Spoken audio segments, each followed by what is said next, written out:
Olá, minha gente, muito boa tarde. Pois então, respeito, respeito, que será que é isso? Coisa estranha, né? Uma coisa muito estranha, respeito num país como o nosso, país onde as pessoas não se entendem, um país onde as pessoas estacionam seus carros nas vagas que lhe interessam, sem se preocupar se aquela vaga tem dono, deixa de ter dono. E quando ela tem dono? Quando ela tem dono, é quando aquela vaga já está pré-determinada para determinada pessoa por conta de suas prerrogativas. Por exemplo, se a casa é tua e a vaga está imediatamente na frente da tua casa, essa vaga pertence a você. Se você mora num prédio de apartamentos, quando você aluga o apartamento ou quando você compra o apartamento, você já tem aquela vaga predestinada, aquela vaga é tua, ninguém mais tem que estacionar ali, até porque você não tem que, quando chegar, esperar que alguém tire o carro dali. Então, se alguém extrapolar esse limite, estará sendo, digamos, desrespeitoso. Mas não vai só aí, vai nas filas de ônibus, nas filas de supermercado, em todos os lugares, vai quando você recebe um troco a mais ou a menos e você pode reclamar, e você reclamando tem o teu direito assegurado e adquirido. Enfim, respeito. O respeito é quando você está andando na rua e, e as pessoas se entendem com apenas um olhar. Ora, se eu estou indo em frente e você vem de encontro a mim, é lógico que um dos dois vai ter que ceder a vez, a fim de que possa haver a harmonia na sociedade. Respeito. O respeito ao lugar no ônibus, não porque o lugar seja meu ou porque seja teu, mas tão somente porque no ônibus a gente entende quando um ou outro esteja mais necessitado do que nós. Respeito. Esse é o respeito. E por aí vai, são inúmeras as formas que nós teríamos que ver. O respeito à criança, principalmente. Afinal de contas, quem vai defendê-la, senão nós mesmos que somos os membros da sociedade? Mas que estilo de respeito nós estamos defendendo para as crianças, uma vez que as crianças não têm direito à educação, não têm direito à saúde, não têm direito à segurança, não têm direito a absolutamente nada. Ela é apenas massa de manobra nas mãos de inescrupulosos. Bem, fora isso também nós temos a questão do, vamos colocar já de cara, do STF. O STF acaba de quase sepultar a Lava Jato e aparentemente sepultou a Lava Jato. Lava Jato, que é uma operação que vem causando um certo terror entre os poderosos de plantão, porque ela vem conseguindo tirar de circulação poderosos. Tirou de circulação o Odebrecht, com isso fez reaver dinheiro que era nosso e que estava nas mãos deles em lugares distintos, tirou de circulação o Paulo Preto, quer dizer, tirou de circulação até o presente momento, porque em virtude dessas mudanças, há uma possibilidade muito grande disso tudo voltar a ser como dantes no quartel de Abrantes. Ou seja, que respeito. Agora, o maior respeito demonstra o Gilmar Mendes, Ele fez um discurso inflamado, chamando os meninos, né, o pessoal da Força Tarefa da Lava Jato, de canalhas. Ele imputou crimes a esses membros da Força Tarefa da Lava Jato horrorosos, coisa que ele não ousa imputar a criminosos. O Barata, por exemplo, ele solta dizendo que não pode, de jeito nenhum, dizer que o Barata possa ter cometido um crime. Como que ele poderia ter cometido um crime se nem se tem provas contra ele? O Gedel Vieira Lima foi solto pelo STF, um apartamento com 50 milhões de reais, e disseram que não havia provas contra o Gedel e sepultaram a operação. O Beto Richa foi solto já várias vezes. Não sei se continua preso. E por aí vai. Então nós vemos que a corte acovardada a que o Apedeuta se referia não é bem uma corte acovardada. Trata-se de uma corte criminosa pronta para mostrar suas garras e tentáculos no momento mais certo, mais pronto, mais evidente.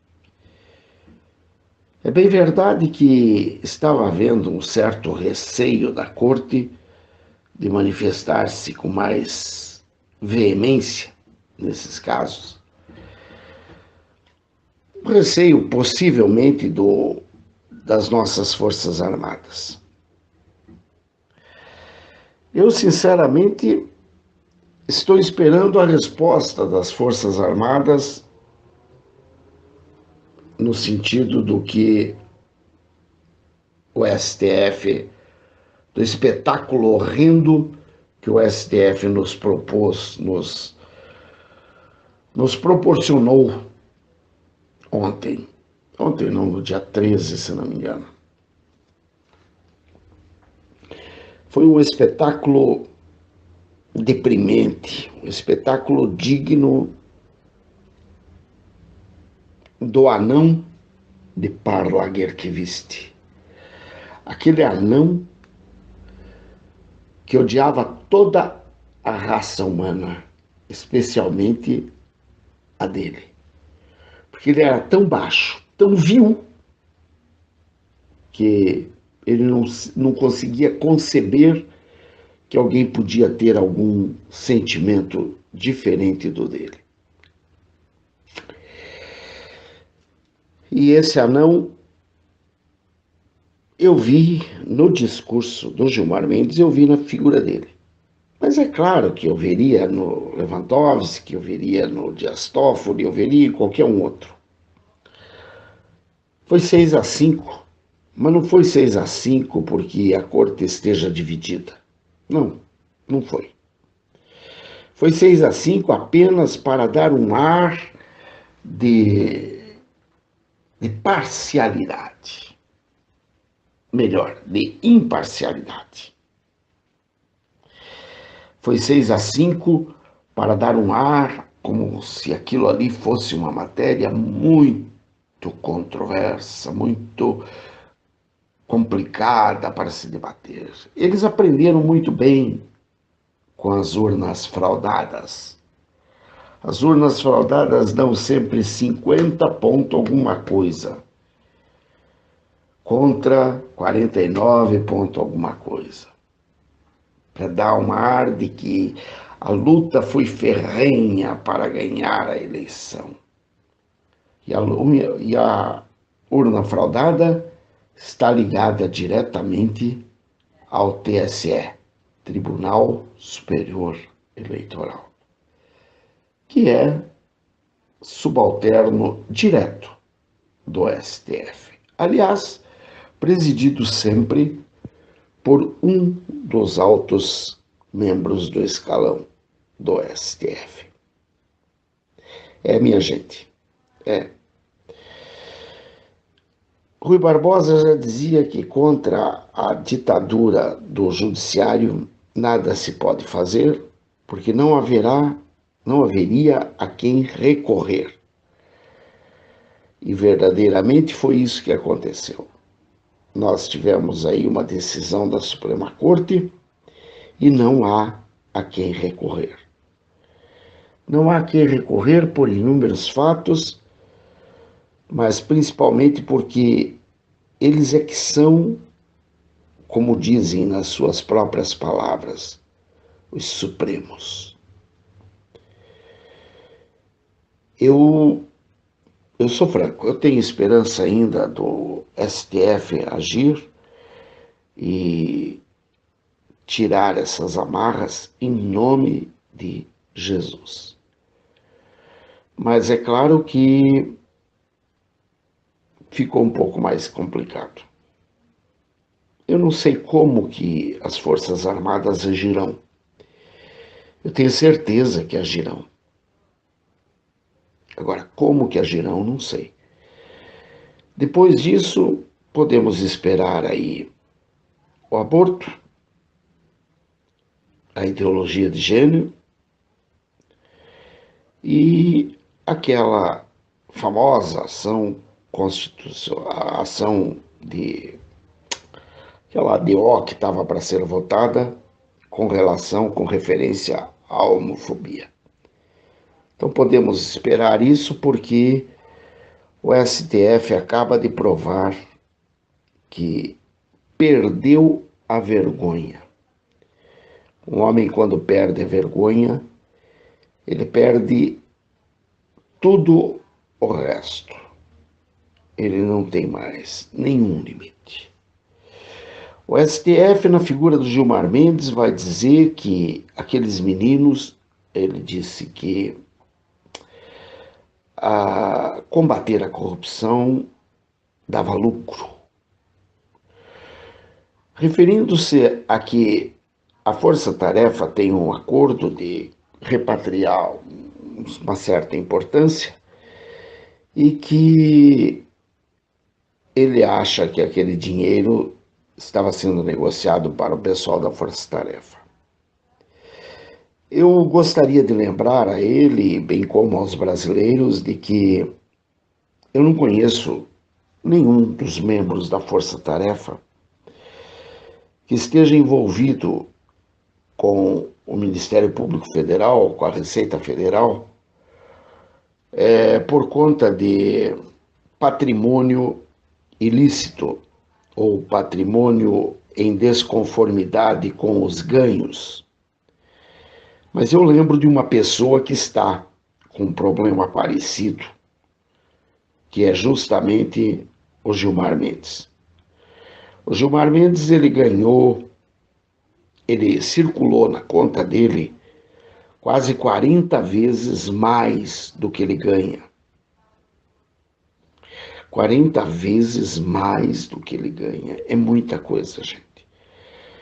Se você ganha 1.000, se ele ganhava 1.000, ele circulou 40 mil. Não é isso. Ele ganha perto de 40 mil, consequentemente, ele vai circular 4 vezes 4, 16. Ele vai circular 1.600.000, 2 milhões. Quer dizer, é muita coisa. Isso falando por mês, não estou falando por ano. E a bem da verdade, ele circulou 40 vezes mais com relação aos ganhos do ano, ou seja, ele circulou, se não me engano, algo em torno de 17 milhões de reais, que foi a disparidade do seu rendimento para a circulação em moeda no seu imposto de renda. E ele brecou a investigação da Receita Federal sobre si mesmo. Ele, Toffoli, que andaram mexendo os pauzinhos e não sei por que cargas d'água conseguiram bloquear o andamento disso. Ou seja, ele acabou provando ao Brasil e ao mundo que ele tem poder. Poder para poder o povo. Só que o último poder é com PH. E ele coloca o povo como escracho na sua bandeja. Numa bandeja onde ele tem 2 pesos e 2 medidas. Ele não tem escrúpulos, esse homem. Esse homem é um perigo. Esse homem é criminoso. Esse homem não merece um pingo de respeito. Gilmar Mendes, eu não sei como ainda está no STF. Na minha opinião, ele não poderia sequer ter passado por lá. Mas sempre há um inescrupuloso capaz de nomear um outro inescrupuloso para alguns trabalhos que somente os inescrupulosos poderiam desenvolver. Estamos frente a isso. Para isso, Gilmar Mendes, Dias Toffoli, Lewandowski, Alexandre de Moraes, Marco Aurélio Mello, Celso de Mello e quantos mais tem ali, não lembro do nome de todos. Estou omitindo o nome das duas, Carmen Lúcia e Rosa Weber, não porque eu as imagine muito diferente deles, não imagino, não. Até porque se elas fossem mulheres de respeito, elas mesmas gritariam e fariam com que Gilmar Mendes calasse. Não foi o que aconteceu. Enquanto Gilmar Mendes esbravejava, gritava, e isso que provavelmente não via a audiência toda, provavelmente era chamado por seus pares Excelência, Senhor Ministro, eu diria excrescência, Senhor Sinistro. Tu é canalha. Só não é mais canalha, primeiro porque tem inúmeros outros canalhas no Brasil e há uma possibilidade deles conseguirem suplantar a sua canalice. E segundo, porque eu não posso ignorar os outros membros do STF. Não posso. E não somente do STF, desembargadores, outros juízes, outros procuradores,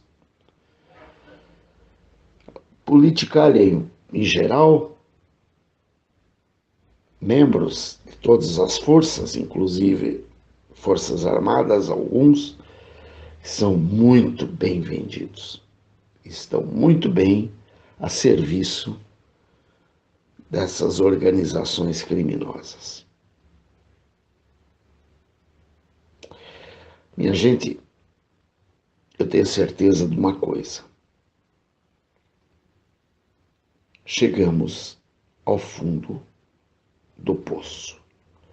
Embora esse fundo do poço, como uma ocasião eu estava falando com Deus e Deus me disse, Eli, nada está tão ruim que não possa piorar. Quando eu ouvi isso de Deus, eu disse, tem misericórdia, Senhor. Porque verdadeiramente ainda pode piorar. Esses canalhas do STF ainda podem aprontar muitas outras coisas. E muitas outras coisas que serão catastróficas para a nossa nação. Eles continuarão produzindo e trabalhando conforme lhes interesse. E ninguém vai segurar a essa corja. A não ser, claro, que as nossas Forças Armadas resolvam reagir. Como eu não sei. Eu tenho avaliado o trabalho das Forças Armadas ao longo desses anos e eu tenho visto que eles conseguem reagir de forma bastante singela, bastante silenciosa, bastante capaz, a ponto de colocar o trem nos trilhos sem muito alarde, sem muito desgaste. Eu, sinceramente, gostaria que assim fosse. Gostaria que assim fosse e, sinceramente, não acredito. Não acredito. Eu não consigo acreditar que, do jeito que as coisas estão, possam ser colocadas nos trilhos apenas por força de lei ou por força de uma boa conversa. Eu não consigo acreditar, embora eu creia em Deus. E eu sei que Deus está conosco. Mas eu sei que às vezes é necessário muito mais do que simplesmente um bate-papo. Esse é o STF. Muito cuidado, gente. Muito cuidado, porque daqui para frente não se espera mais nada. Já diz uma palavra do Senhor que nossa justiça são como os trapos de imundícia. Eu não sei exatamente onde está agora de cabeça, mas eu prometo colocar no link da descrição. Pois é, minha gente, que Deus abençoe, proteja, guarde, liberte e restaure. Em nome de Jesus. Aleluia. Bendito e louvado seja sempre o nome do Senhor.